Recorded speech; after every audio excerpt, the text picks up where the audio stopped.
benefits are feeling shared by Jane as once recalls, who was brought up in Surbiton, Stafford, by her white British mother and stepfather, her own father having returned to his native Ghana.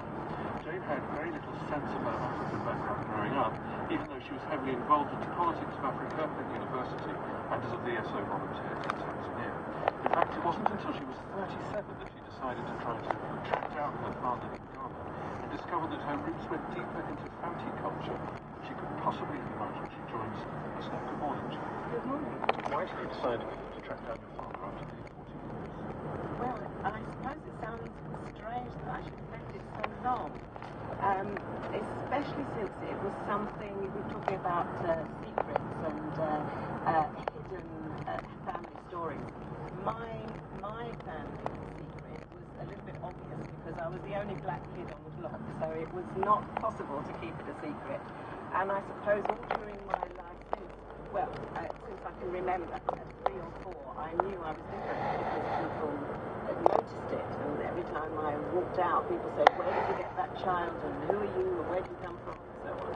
So I knew about difference, and I guess growing up, I'd not really come in contact with any other black people, or certainly not mixed race people and children.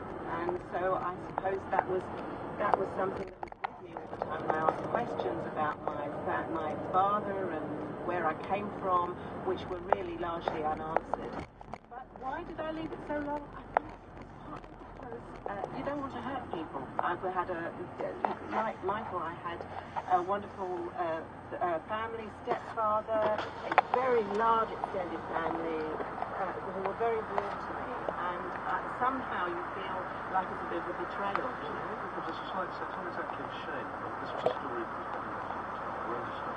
Yeah, and I just was thinking it might be very tricky to go out and introduce yourself to a whole new family and maybe have no understanding of, they may not even know about it. So I think for all those reasons, it was important.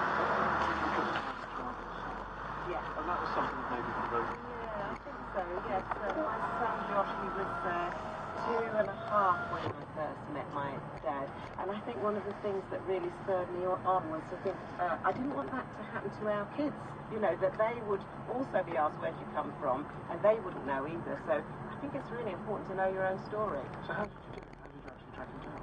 Well, it was in the days when there weren't all these websites and places where you could just go and email somebody's name and probably get through, no Googling going on. So I was looking through the records when he was at the university, asking all my Ghanaian friends if they knew him, and a few of my mates that were helping me out. And eventually, I remember really clearly, I was at work one day, and my friend Efwa, who is Ghanaian herself, rang me up just out of the blue and said, "I know who your dad is." And I just had to sit down because it was just such an amazing shock. But she said, "Oh, I've just been talking to an old family friend of mine." I said, "Oh, you were around during the 1950s when Jane's dad was here. Did you know this guy?" And he said, "Of course I knew him. There's only about half a dozen Ghanaian students at that time. And we knew them in London." And so I went back on the bus with him, so he knew him really well. So how do you actually go about making contact with the father you've never met 40 years after? Well, I did speak to his friend, his friend of Edward.